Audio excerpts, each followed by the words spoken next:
नाज़रीन आदाब, आइए आज हमारे साथ आज जुड़े हैं जनाब आबिद रसूल खान साहब। आबिद रसूल खान एक सीनियर सियासतदान हैं और मुत्तहिद आंध्र प्रदेश के आखिरी सदरनशीन हैं अक़लियती कमीशन के और तेलंगाना में पहले अक़लियती कमीशन के सरबराह रह चुके हैं। आबिद रसूल खान की नज़र सियासत तालीमी इदारों पर बहुत ज़्यादा है और वो बहुत ही पहले बहैसियत काउंसलर भी जो है अपनी खिदमत अंजाम दे चुके हैं और अब इस वक्त ग्रेटर हैदराबाद म्यूनसिपल कॉरपोरेशन के इंतखाबात आखिरी मराहल की तरफ रवाना है। आइए हम इस सिलसिले में आबिद रसूल खान साहब से मौजूदा इलेक्शन की सियासी सरगर्मियाँ और साबिक़ा के जो बलदिया है सिविक जिसकी अहम जिम्मेदारी है उस पर उनसे तफसीली बात करते हैं। आबिद रसूल खान साहब आइन चैनल में आपका खैर मक़दम। अस्सलाम वालेकुम। आबिद खान साहब, आप जो है साबिक़ में काउंसलर रह चुके हैं। उस वक़्त बल्दिया का रूल शहर की तरक्यात में क्या था और आज बल्दिया जो करी उसमें क्या फ़र्क महसूस आप करते हैं? आज जो है ग्रेटर हैदराबाद एक बहुत अहम म्यूनसिपैलिटी है। मैं समझता हूँ इसमें 1 करोड़ से ज़्यादा आबादी है और 650 स्क्वायर किलोमीटर का इसका एरिया है। 24 एमएलए ग्रेटर हैदराबाद से हैं और 5 एमपी ग्रेटर हैदराबाद से एरिया से आपको चुने जाते हैं। आज बजट भी बहुत बड़ा बजट है, तो आज हैदराबाद की ज़रूरियात के हिसाब से ग्रेटर हैदराबाद म्यूनसिपैलिटी पे बहुत बड़ी जिम्मेदारी है हैदराबाद के जो रहने वालों को और यहाँ के जो कारोबार करने वालों को और यहाँ पे जो आके बाहर से इंडस्ट्री सेटअप कर रहे हैं, इन सब के लिए जो ज़रूरी रिक्वायरमेंट्स है जैसे कि रोड है, पानी है, साफ़ सफाई है, पावर है और साथ ही साथ सिक्योरिटी है, ये सब के लिए काम करना है। पहले जो था एरियाज़ छोटे थे और काउंसलर का रोल भी छोटा था, मगर अब जो आज के एरियाज़ हैं ये बहुत बड़े बड़े एरियाज़ हैं और एक काउंसलर पहले के एमएलए के बराबर वोटर्स को वोट हासिल करता है। तो मैं समझता हूँ कि काफ़ी बदलाव आया है और हमको भी ग्रेटर हैदराबाद की अहमियत समझना है और इसके लिए सोचना है कि ये हमको किस तरीके से आगे बढ़ना है काउंसलर चुनने, कॉर्पोरेटर चुनने में। आबिद रसूल साहब, ये अब जो तेलंगाना बनने के बाद तेलंगाना हैदराबाद की जो ग्रेटर हैदराबाद जो कन्वर्ट करे 2 बल्दिया कंप्लीट हुई, अब तीसरी बल्दिया की तरफ, तो इसके अंदर आप क्या तब्दीली में से क्या अपने फ़राइज़ बल्दिया जो अंजाम देने कामयाब रहा या नहीं? मैं समझता हूँ कि जो हैदराबाद में आज जो डेवलपमेंट देख रहे हैं गुज़िश्ता 5 साल में हम, चाहे वो रोड्स का देखिए और पावर का देखिए, गुज़िश्ता 5 साल में कभी कोई ऐसा पावर शटडाउन या शेडिंग नहीं हुई है। पानी कंटिन्यू 1 दिन 8 सबको मिल रहा है और रोड्स और ब्रिजेस बन रहे हैं। कुछ कमियां ज़रूर हैं, वो कमियों के भी काम हो रहा है।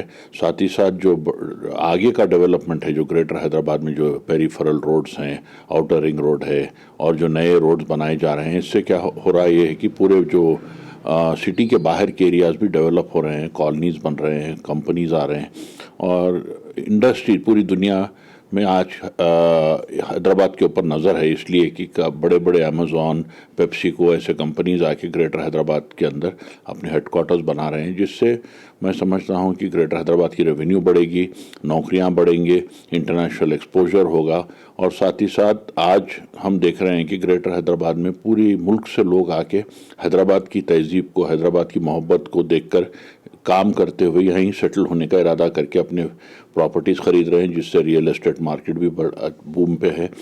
बदनिस्बत ये देखिए कि आप पूरे मुल्क में दूसरे स्टेट्स में आज मंदी है, आज वहाँ पे रियल एस्टेट बढ़ जा रहा है, लोगों की नौकरियाँ चले आ रहे हैं और अल्हम्दुलिल्लाह हैदराबाद में और तेलंगाना में आज हम खुशहाल हैं और हमारे बच्चे पढ़ रहे हैं, स्कॉलरशिप मिल रहे हैं और हमें भी अपनी नौकरी मिल रही है। तो मैं समझता हूँ कि ये ग्रेटर हैदराबाद एक उभरता हुआ वाइब्रेंट ग्रेटर म्यूनसिपैलिटी है, जिसमें कॉर्पोरेटर्स का बहुत अहम रोल रहता है और कॉर्पोरेटर्स को चुनने में हमारा बहुत अहम रोल होता। आबिद खान साहब, ये बोलिए, जब जैसे आप बाहर के लोग आए तो हैदराबाद पहले से ही जो है कॉस्मोपॉलिटन सिटी रह चुका है, तो अब ये आने में क्या फ़र्क है उनके, अब जो मौजूदा तरफ जा रहे हैं, जो पहले से कलकत्ता से, बंगाल से, राजस्थान से, वहाँ से रायपुर से, सब हैदराबाद को अपना जो है शहर चुनते हुए यहाँ पर रह चुके हैं, कारोबार कर रहे हैं, अब उसमें नया क्या है?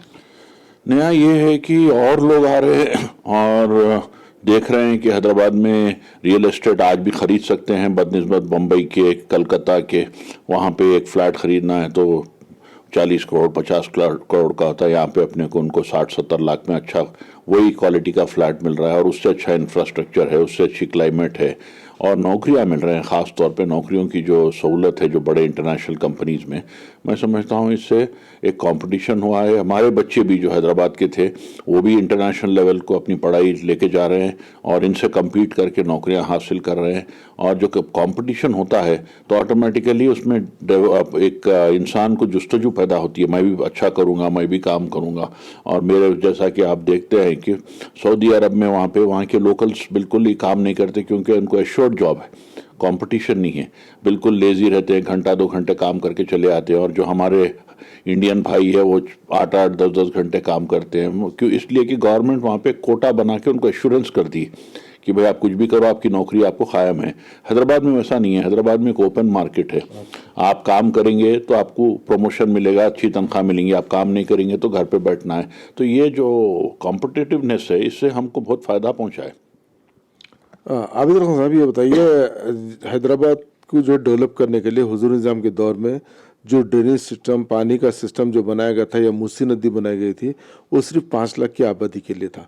आज शहर की आबादी 1 करोड़ हो गई, मगर वो इंफ्रास्ट्रक्चर यहाँ पर ना होने की वजह से गुज़िस्ता महीने जो तूफानी बारिश हुई उसकी वजह से काफ़ी नुकसान हुए। ये आप उसको किस एंगल में देखते हैं? देखिए, इसमें दो चीज़ें हैं। एक जिम्मेदारी हुकूमत की है कि पानी के नालों को और नदियों को प्रॉपर प्रोटेक्ट करे, रेगुलेट करे और यहाँ पे कोई इलीगल कब्जे ना हो और ये रास्ते खुले रहें बारिश में। क्योंकि आपको देखना ये चाहिए कि भाई बारिश जब होती है और बारिश के सीज़न में तो हर साल पानी तो ज़रूर पड़ता और बहता। ये साल कुछ ज़्यादा ही पड़ा है, 100 साल में पहली बार जितनी बारिश हुई है रिकॉर्ड के हिसाब से।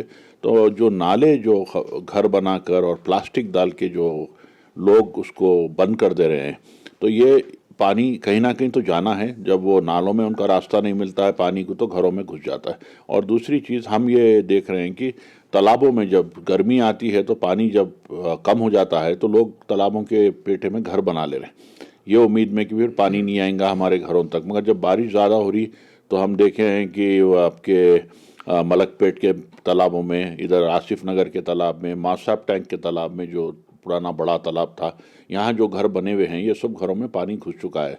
तो मैं समझता हूँ कि गुज़िश्ता जो हुकूमतें थे ये कंट्रोल और प्रॉपर रेगुलेट करने में फ़ेल हो चुके थे और इससे आज घर बन चुके हैं और घरों को तोड़ नहीं सकते, घरों को बिल्कुल बर्बाद नहीं कर सकते। तो गवर्नमेंट के सामने एक बहुत बड़ी चैलेंज है कि भाई ये घरों को दूसरी तरफ शिफ्ट करना है। मैं सुना हूँ कि जो उस्मान नगर में जो पानी है वहाँ पे 200 घरों के लिए दूसरा पट्टा दिया गया और वहाँ के रहने वालों को कॉलोनी बना के दी जा रही है और उनको कोशिश ये की जा रही है कि जो घर उन लोग पानी के पेटे में बना लिए उनको खाली करके वो गवर्नमेंट जो घर बना रही है उसमें शिफ्ट करें। तो वहाँ पे लोकल लीडर्स और लोकल जो रहने वाले हैं वो भी कोऑपरेट करना चाहिए कि इसको एक स्कीम बना के ऊंची जगह पे उन लोगों को घर बना के दे के वहाँ पे शिफ्ट करके जो पेठे में पानी के वहाँ पे खाली करने से ये इस तरीके के हम प्रॉब्लम सॉल्व कर सकते हैं। मैं समझता हूँ कि ग्रेटर हैदराबाद म्यूनसिपल कॉरपोरेशन के सामने एक बहुत बड़ा चैलेंज है। कुछ कमियां हमारे भी हैं, ये नहीं बोल सकता हूँ कि हमसे नहीं हुई, कुछ कमियां हुए हैं। लोग इतनी बारिश को समझे नहीं थे, ऐसी बारिश आ सकती बोल के एक बहुत बड़ा एक हमारे लिए एक हादसा बना है। काफ़ी लोगों की जान गई है, माल तो बहुत गया है। गवर्नमेंट आगे बढ़ के 10-10 हज़ार रुपये फराम की है एक, मगर इलेक्शन की अनाउंसमेंट के बाद ये पॉलिटिकल पार्टी बीजेपी और कांग्रेस इसको रुकवा दिए। और केसीआर साहब का वादा है कि इलेक्शन ख़त्म होते जिनको नहीं मिले हैं उनको ये 10-10 हज़ार रुपये दी जाएंगे और जिनके घर टूटे हैं वो घरों को फिर से मरम्मत की जाएगी। आबिद खान साहब, आपने एक बात कही है वो कि जो प्लास्टिक का बेजा इस्तेमाल ज़्यादा रहा वो रुकावट इसमें बन रही है नालों के अंदर। दूसरा, क्या ये जो इंक्रोचमेंट्स तालाबों पर हो रहे, इरिगेशन डिपार्टमेंट इस कंट्रोल में नाकाम क्यों रहा? कर पॉलिटिकल प्रेशर्स में और ऑफिसर्स का करप्शन पहले के और उनका नाहिलपन, ये चीज़ को आज हमारे सामने लाके खड़ा है। यहाँ पे मसला ये है कि जो लोग घर बनाए हैं उनको भी पता है कि वो नाले पे घर बनाए हैं, मजबूरी में बनाए हैं, वो कोई शौक़ में नहीं बनाए, उनको कहीं और जगह नहीं थी, कहीं घर नहीं था, वो एक 100 गज का 50 गज का प्लॉट लेके अपना घर बना के ज़िंदगी गुजारें। ऐसे लोगों को काउंसलिंग करना चाहिए और उनको alternate government accommodation multi storeyed buildings में देकर ये नालों के रास्ते साफ़ करना चाहिए। और साथ ही साथ एक सैनिटेशन ड्राइव के तौर पे घर घर जाके म्यूनसिपल लोग ये बताना चाहिए कि भाई आप प्लास्टिक और जो वेस्ट होता है वो नालों में मत फेंकिए, नालों के पास आप अपने साफ़ सफाई रखिए, इससे मच्छर नहीं होते हैं, पानी की दौरान अच्छी रहती है। और ये से फ्लड्स के टाइम पे ये बार बार करोड़ों रुपए लगा के जो नाले साफ़ किए जाते हैं, इसकी ज़रूरत नहीं होती। आप पूरे दुनिया में देखिए, चाहे फ्रांस में देखिए, इंग्लैंड में देखिए, अमेरिका में देखिए और स्विट्ज़रलैंड में देखिए, नाले और नदियाँ शहर में हैं और शहरों में से गुजरते हैं, मगर एक आपको प्लास्टिक का टुकड़ा या एक कचरे का टुकड़ा उन पानी में नहीं, पीने के काबिल पानी बहता है। तो मैं समझता हूँ ये लोगों को हमको एक गवर्नमेंट और पब्लिक में एक मोहब्बत से उनको समझाना चाहिए, एक ट्रेनिंग देनी चाहिए। और साथ ही साथ महल्ले में जिस तरीके से फॉरेस्ट डिपार्टमेंट वाले वहाँ के ट्राइबल्स को अपने वॉचर की तौर पे रख के प्रोटेक्शन करते हैं, उसी तरीके से हम भी ये गवर्नमेंट एम्प्लॉयज़ को छोड़ के एनजीओ ऑर्गेनाइजेशंस को लेकर उनको कुछ फाइनेंशियल देकर महल्ले में एक एक आदमी को नाले को कंट्रोल करने के लिए मुकर्रर करना चाहिए, जिसकी जिम्मेदारी ये रहती कि नाले में कोई कचरा फेंके तो उनको समझाए, रोके। और इस तरीके से पॉजिटिव स्टेप्स हैं और मैं भी गवर्नमेंट से नुमाइंदगी कर रहा हूँ और आपके चैनल के द्वारा मैं पब्लिक से भी अपील कर रहा हूँ कि ये सब हमारी सिटी है, हमारा महल्ला, हमारा घर, ये सब चीज़ों में एक अपनी तवज्जो करना बहुत ज़रूरी है। आबिद खान साहब, ये एक सवाल ये है कि मूसा नदी जो शहर से गुजरती थी साफ पानी की, उसके अंदर ड्रेनेज सीवरेज लाइन को जो उसके अंदर कनेक्ट कर देने की वजह से क्या ये आलूदगी में हुकूमत का इन्वॉल्वमेंट नहीं है क्या? बिल्कुल। जो पहले की हुकूमतें थे, जो 60-70 साल से निज़ाम सरकार के बाद जो हुकूमत की है, कभी मास्टर प्लान नहीं बनाए। आज हम देख रहे हैं कि निज़ाम सरकार के पीरियड में जो मोहरियाँ बने थे, नाले बने थे, पाइपलाइन है, 70 साल के बाद आज भी वही पानी ले आ रहे हैं। कई जगह पे ना पाइपलाइन जंग खा चुकी है, वहाँ पे पानी ड्रेनेज का आके मिल जा रहा है, लोगों के बीमार हो रहे हैं, बीमारियों का सामना करना। मैं समझता हूँ कि हैदराबाद को एक मास्टर प्लान की ज़रूरत है, नदियाँ साफ़ करने की, मोहरियाँ बनाने की। और आप जैसा फरमाएं कि पानी में जो पीने के पानी में ला के जो ड्रेनेज मिला रहे हैं, ये बड़ा गलत है। इसमें इंडस्ट्रीज़ भी ज़िम्मेदार हैं, लोग भी ज़िम्मेदार हैं, गवर्नमेंट भी ज़िम्मेदार है। आसान रास्ता देख ले रहे हैं कि भाई लंबा आप जाके ड्रेन को फिल्ट्रेशन प्लांट में छोड़ने के बजाय यहाँ पे छोड़ दो, यहाँ से चले आता और यहाँ से बह जाता, मगर वो बह रहा नहीं है, वहीं जमा हो रहा है, जिससे पोल्यूशन बढ़ रहा है और काफ़ी लोगों को मच्छरों का सामना करना पड़ रहा है, बीमारियों का सामना करना। ये सब एक पब्लिक एंड गवर्नमेंट की पार्टनरशिप में काम हो सकता है। पब्लिक भी इसको समझना चाहिए और इस गवर्नमेंट का साथ देना चाहिए और गवर्नमेंट पूरी जिम्मेदारी से इसको इम्प्लीमेंट करना चाहिए।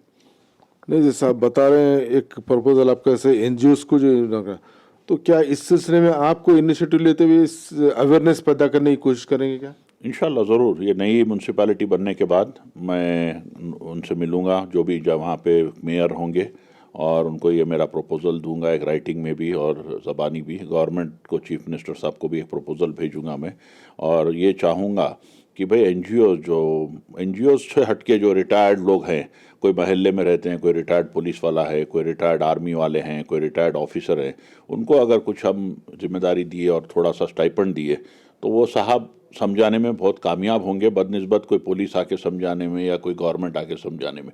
महलों में जो बड़े लोग हैं, आज भी हम उनकी इज़्ज़त करते हैं, उनकी बात को हम एक अहम दर्जा देते हैं। तो ये महल्ले में जो बड़े लोग रहते हैं, मस्जिद कमेटी वाले, मंदिर कमेटी वाले, चर्च वाले, इनको इन्वॉल्व करके एक रेगुलर बेसिस पे हम इस पर बातचीत करना चाहिए। और पोल्यूशन से क्या नुकसान होता है, ये एक पब्लिक तक पहुंचना बहुत ज़रूरी है, क्योंकि आधे से बढ़ के जो आज बीमार हैं, आधे से बढ़ के जो कैंसर के मरीज़ हैं, ये सब पोल्यूशन से। आबिद खान साहब, हैदराबाद को जो असल पीने का पानी सरबराह करने दो ज़खायर है, उस्मान सागर और हिमायत सागर, वो दोनों के अतराफ इंक्रोचमेंट्स के बाद उन आधे से ज़्यादा कम हो गए हैं। उसके लिए क्या हुकूमत क्या कर सकती है? तोड़ देना चाहिए, कोई दो राय नहीं है। जहाँ भी पीने के पानी पे एनक्रोचमेंट होता है उसको निकालना चाहिए एक बहुत ही आयरन फिस्ट से, और पानी को प्रोटेक्ट करना चाहिए, मेरा पर्सनल ओपिनियन है। और अगर कोई गरीब लोग एनक्रोच करे हैं तो उनको अल्टरनेट एकोमोडेशन देना चाहिए, उनको पट्टा देना चाहिए, दूसरी तरफ घर बनाने के लिए कुछ मदद करना चाहिए और उनको वहाँ पे करना, कोई बड़े लोग करे हैं ज़मीन को ग्रैब करने के लिए तो उनके ऊपर तो केसेस बुक करना चाहिए और उनको वहाँ से निकाल फेंकना चाहिए। क्या इसमें हुकूमत वांटेडली ज़खारे आपको जो है ऐसा डालते हुए जो कृष्णा और गोदावरी से पानी के अंदर फंडिंग जो होती है बड़े कामा होते हैं जैसे करप्शन होता है उसको प्रमोट करना तो नहीं चाह रही? देखिए, आज जब हैदराबाद जब ये बनाए गए 1922 में उस्मान सागर और हिमायत सागर विश्वेश्वरैया को बुलाकर डिज़ाइन किया गया और बनाया गया निज़ाम सरकार के पाई में। जब हैदराबाद की पॉपुलेशन मैं समझता हूँ 5-6 लाख या 8 लाख होगी, जब आज हम 1 करोड़ से बढ़ गए हैं तो पानी की तो ज़रूरियात बढ़ चुकी है और पानी का इस्तेमाल भी बढ़ चुका है। पहले आप सुराही में पानी रख के दिन भर पीते थे, आज आप बॉटलों में भर रहे हैं, आधा पी रहे हैं आधा फेंक दे रहे हैं। उसी तरीके से आप शावर्स ले रहे हैं, उसी तरीके से प्रेशर वाटर होटलों में आ रहा है जिसमें ऑर्डिनरी तौर पे 1 बकेट पानी की जगह आप 20 बकेट पानी इस्तेमाल कर रहे हैं अपनी सहूलत के लिए। तो पानी की ज़रूरत तो बढ़ती ही जा रही है, ग्राउंड वाटर नीचे जा रहा है। पहले हैदराबाद में आप बोरवेल या बॉडी होती तो 30-40 फीट में पानी आता था, आज 400, 500, 600 फीट में भी पानी नहीं मिल रहा। तो ये सब एक बहुत बड़ा मसला है। और पानी जो गोदावरी, कृष्णा या मिशन भागीरथा से जो आपको लाया जा रहा है या नहीं तो जो यहाँ पे प्रोजेक्ट्स में रिवर्स में जो आज बैलेंसिंग रिजर्वायर्स बना के ला रहे हैं, ये तो ज़रूरत है, मगर उस्मान सागर और हिमायत सागर एक लैंडमार्क है और उसका पानी जो है हमको इस्तेमाल भी करना चाहिए। और एक एरियाज़ में जैसा मेहदीपट्टनम है, टोली चौकी है और आपके कुछ एरियाज़ हैं जहाँ पे वहाँ का पानी सरबराही होता है, वो एरियाज़ में वो पानी को कंटिन्यू करना चाहिए। जो एरियाज़ नए बने हैं वहाँ नया पानी आप इस्तेमाल कर सकते। मगर बात यहाँ पे ये है कि पूरी दुनिया में आज वाटर बॉडीज़ को और पुराने इमारत को एक अहम दर्जा दिया जा रहा है कि उससे एक पानी इस्तेमाल भी किया जा रहा है और उसको मेंटेन भी किया जा रहा है। आज उस्मान सागर और हिमायत सागर की आप बंद देखेंगे तो उसकी खूबसूरती अलग ही है, उसकी मैकेनिज़्म अलग ही है। वहाँ की जो गेट खोलने की मशीनरी है वो एक एंटिक मशीनरी है, ब्रिटिश पीरियड की बनी हुई। इसको हमको सबको संभालना है और इस्तेमाल करना है और एक मूवमेंट बनाना है कि जिसमें ये पानी के जो कैचमेंट एरियाज़ हैं वो कैचमेंट एरियाज़ में कोई फैक्ट्रीज़ ना आए, कोई इंडस्ट्रीज़ ना आए और पोल्यूशन ना आए और पानी जो है बहता हुआ तालाबों में आके जमा हो। आप ये साल देख रहे हैं कि तालाब में भरे हुए हैं, बड़ी खुशी होती है देखकर। जब हम जाते हैं बाहर तो ये तालाबों को देख के बड़ी खुशी होती है और फिर ये भी सोचते हैं कि फिर ये मंजर कब मिलेगा। सही है, बिल्कुल सही। मतलब ये तो हो रहा है, लेकिन हैदराबाद के बीच में जो हैदराबाद का एक लैंडमार्क है हुसैन सागर, जिसको टैंकबंड कहते हैं, वो इतना पोल्यूटेड है, उसको जो है वाइस राजशेखर रेड्डी के दौर में वो पोल्यूशन ख़त्म करें जापानी किसी कंपनी से कॉन्ट्रैक्ट गवर्नमेंट से कुछ बात भी हुई, लेकिन वो प्रोजेक्ट आगे नहीं बढ़ा और वो पोल्यूशन ऐसी है उसके अंदर पूरे इंडस्ट्री का वेस्टेज आके उसमें मिल रहा है। तो इसके लिए क्या करना चाहिए? जितने भी इंडस्ट्रीज़ का पोल्यूशन वहाँ के मिल रहा है वो इंडस्ट्रीज़ को एक स्ट्रिक्ट वार्निंग देना चाहिए और क्रिमिनल केसेस उनके मैनेजमेंट में बुक करना चाहिए, इसलिए कि ये पानी से आज बहुत ज़्यादा लोग बीमार हो रहे हैं और ये पानी ज़मीनों में से उतर के बोरवेलों में उतर रहा है। जो अशोक नगर, नारायणगुड़ा, हिमायत नगर एरिया से बोरवेल पूरे पोल्यूट हो गए। आप बोरवेल का पानी भी अगर वहाँ जाके देखेंगे तो काला पानी आ रहा है बोरवेलों में। तो ये मैं समझता हूँ एक गवर्नमेंट जो कोशिश कर रही है साफ़ करने की बाहर से फंड्स लेके, ये एक बिल्कुल हमारे लिए एक बेकार प्रोजेक्ट के तौर पे सामने दिख रहा है कि भाई करोड़ों रुपए घुस जा रहे हैं मगर साफ़ नहीं हो रहा। तो इसके बदले में आप नालों को कंट्रोल करते हुए जहाँ से पोल्यूशन आ रहा है वो इंडस्ट्रीज़ को आप बड़ा स्ट्रिक्ट एक्शन लेते हुए उनको अपना ट्रीटमेंट प्लांट बनाने के लिए आप ऑर्डर्स देना है, नहीं तो कोई इंडस्ट्रीज़ को बंद करना है। और अगर छोटे इंडस्ट्रीज़ हैं जो नालों के अतराफ़ है तो इनको आप इंडस्ट्रियल पार्क्स में शिफ्ट करना है यहाँ से निकाल के, जैसा कि अब गवर्नमेंट अपने पार्क्स बनाई है सिटी के अतराफ़, मेडचल पे है, चेवड़ला पे है, मन्नागुड़े पे है, आपके शमशाबाद पे है। ये पार्क्स पे इंडस्ट्री शिफ्ट करना, अब एक सिटी हो गई है, सिटी में इंडस्ट्रीज़ दुनिया में कहीं भी नहीं रहते हैं। तो ये बड़े बड़े जो इंडस्ट्रीज़ हैं जो पोल्यूट कर रहे हैं इनको शिफ्ट करना चाहिए, जो नॉन पोल्यूटिंग इंडस्ट्रीज़ है उनको इनकरेज करना चाहिए।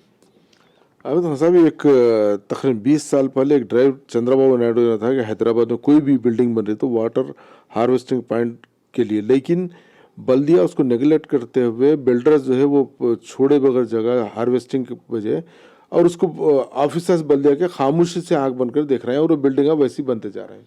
तो क्या इसके अंदर रियल इस्टेट इंडस्ट्री जो है आगे बढ़ना चाहिए?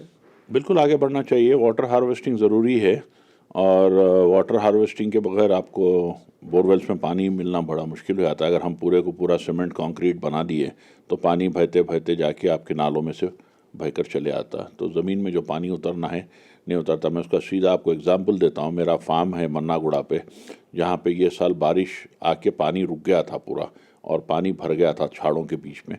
तो हमारे पास बोरवेल का पानी 100 फीट से जाके 30 फीट 35 फीट पर आ गया। उतना एक ही साल के बारिश में हम उतना इंक्रीज़ हो गया, माने 40 फीट आप खोदते पानी आ रहा वहाँ पे, जो गुज़िश्ता 200-250 फीट में आता। तो ये सीधा सीधा एग्जाम्पल है कि पानी अंदर जब जाएगा तो बाहर आएगा। तो मैं समझता हूँ कि नई म्यूनसिपल कॉरपोरेशन जो आएंगी और यहाँ की हुकूमत इस पर तवज्जो करना है, कैचमेंट पिट बनना है, कुछ एक्सपर्ट्स ओपिनियन लेके, और भी कुछ तरीक़े हैं जैसे छोटे नाले हैं बिल्डिंगों के बाजू से बना के वहाँ के लोकल तालाब में ले आके मिला रहे हैं आप रेन वाटर को, सिर्फ ड्रेनेज को नहीं, रेन वाटर को आप मिला रहे हैं, तो वो भी एक बहुत अच्छा सोर्स बनता है। रोडों के बाजू से पानी जो बहता है सीधा अगर वहाँ के लोकल तालाब में चले आता। हर जगह तालाब है, हर महल्ले में अपने पास तालाब है। अब कब्ज़ा हो गए वो बात दूसरी है, मगर जहाँ पे है वो तालाबों का आप इस्तेमाल कर सकते हैं। जैसा कि आप गच्ची बोली इस तरफ अगर आप ड्राइव किए तो बड़े बड़े तालाब आज भी वहाँ पे मौजूद हैं। कब्ज़ा हो रहे हैं, साइडों से कम हो रहे हैं, मगर आज भी मौजूद है। अगर हम इसको भर दें तो कब्ज़ा भी नहीं होते और पानी का सोर्स भी बढ़ जाता। मैं समझता हूँ ग्रेटर हैदराबाद एक टास्क फोर्स बना के पानी के बारे में सोचना चाहिए। आबिद खान, अब जो उस पर अपन बात की है, तो अभी आने वाली बल्दिया के ऊपर इसकी जिम्मेदारी हो, तो बल्दिया के लिए, बल्दिया पर मतलब है कि अब जो कारपोरेटर है अगर वो सही विजन वाले हों तो कुछ हो सकता है, वरना क्या करना चाहिए? और इसके अंदर वोटर का क्या रोल है? वोटर का रोल ये है कि कॉरपोरेटर जो भी चुन रहे हैं, आप जो भी पार्टी का चुन रहे हैं, उससे दो चीज़ों की हम परख करना चाहिए। एक तो वो सेक्युलर होना चाहिए, सबको साथ लेके चलने वाला आदमी चाहिए, नहीं तो वहाँ पे आधे हमारी हिम्मत टूट जाती है।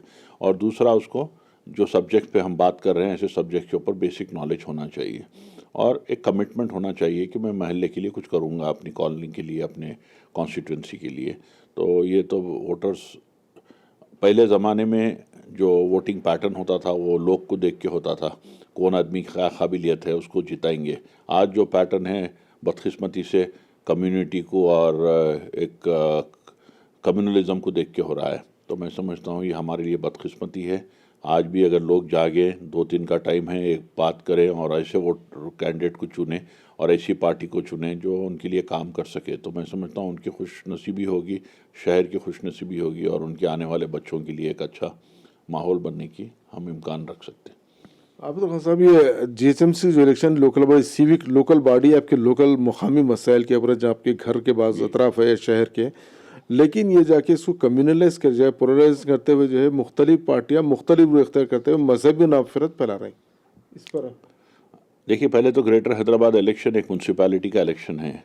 यहाँ पे सिर्फ मुद्दों पे आज इलेक्शन लड़ना था, काबिलियत पे इलेक्शन लड़ना था। मैं आप कॉरपोरेटर का क्रेडेंशियल बता के मेरा corporator candidate so and so है और इसकी ये काबिलियत है, इतना पढ़ा हुआ है या इतना नॉलेजेबल है या इतना उन्हें सोशल सर्विस करा है, और उसके ऊपर ये आप लोगों के लिए काम करने का एक मकसद महल्ला वाइज मैनिफेस्टो बनना चाहिए। ये महल्ले में क्या ज़रूरत है, वो एरिया में क्या ज़रूरत है, वो मैनिफेस्टो के ऊपर कौन सी पार्टी क्या फराम करने का वादा करती है, वो हिसाब से हम काम करना चाह। मगर बदकिस्मती ये है कि आज मुल्क के हालात के हिसाब से यहाँ भी एक अब कम्युनलिज्म और पोलराइजेशन और एक हिंदू मुस्लिम डिवाइड पे इलेक्शन लड़ा जा रहा है। मैं समझता हूँ हैदराबाद के लिए पहला मौका है जहाँ पे हम ऐसे हालात देख रहे हैं, जहाँ पे सर्जिकल स्ट्राइक की बात कर रहे हैं जैसा जंग में होती, यहाँ पे आप बिरयानी की बात कर रहे हैं, यहाँ पे आप खबरां तोड़ने की बात कर रहे हैं, यहाँ पे आप उस्मानिया यूनिवर्सिटी में तोड़म फोड़ी करने की बात कर रहे हैं। तो मैं समझता हूँ ये हमारी बदकिस्मती है। हम ये मौके लाने में हम भी ज़िम्मेदार हैं, और हैदराबाद आज बड़े नाजुक मौके से गुज़र रहा है। आज हैदराबाद के हर रहने वाले को, हैदराबाद के चाहने वाले पे ज़िम्मेदारी है कि बाहर निकल के 1 तारीख के दिन वोट डाले। मैं ये नहीं बोलता हूँ कि मेरी पार्टी को डाले या और कोई पार्टी को डाले, आप ये समझ के डालें कि हैदराबाद को हैदराबाद बना के रखने में कौन सी पार्टी काम कर सकती है, कौन सी पार्टी कम्युनल एजेंडा को रोक सकती है, कौन सी पार्टी हमको डेवलपमेंट दे सकती है। आप सोच समझ के डालिए। मुझे पूरी उम्मीद है कि हैदराबाद के लोग समझदार हैं और वो ज़रूर समझ के काम करेंगे। आबिद खान साहब, आमतौर पे होता है कि मैं, मेरी नज़र में कोई कैंडिडेट मुनासिब नहीं तो मैं वोट ही नहीं डालता, तो क्या ये तरीक़ाकार जो अपनाया जा रहा है वो सही है वोट नहीं डालने का, या फिर क्या उसके ऊपर क्या स्टेप लेना चाहिए? ये तो एक उनका राइट है, एक पार्लियामेंट के तौर पे वोटिंग में एक नोटा बल्कि राइट दी गया है, हम किसी को भी नहीं चुनना चाह रहे हैं। मगर मैं समझता हूँ कि ये गलत है। एक 5 साल में एक मौका आता आपको चुनने का, अगर आप चुनिए, अगर नहीं चुन सकते हैं, आपको ये समझ में आए कि पूरे के पूरे कैंडिडेट्स गलत है, तो आप एक महल्ले में कंसेंसस बनाइए कि भाई पूरे के पूरे कैंडिडेट्स गलत है, हम एक इंडिपेंडेंट को जिताएंगे, हम इसको जिताएंगे। आप ऐसे आदमी को जिताइए जो आपके लिए काम कर सके, मगर आप अपना वोट छोड़ देना, मैं समझता हूँ एक गलत रास्ता है और गलत कदम है। अच्छा, आबिद खान साहब, जब कारपोरेटर चुनने का मौका है तो हर पार्टी कोई भी उन्हें जो है ये नहीं देख रही कि उनके जो कैंडिडेट के लिए अप्लाई कर रहा है या उनके पास जो आ रहा है वो इस काबिल है, उसकी दौलत, उसकी ताकत या उसका जो है असर क्या है वो देख के टिकट दे। तो ऐसे में क्या करना चाहिए? बदकिस्मती है, मैं क्या बोल सकता हूँ।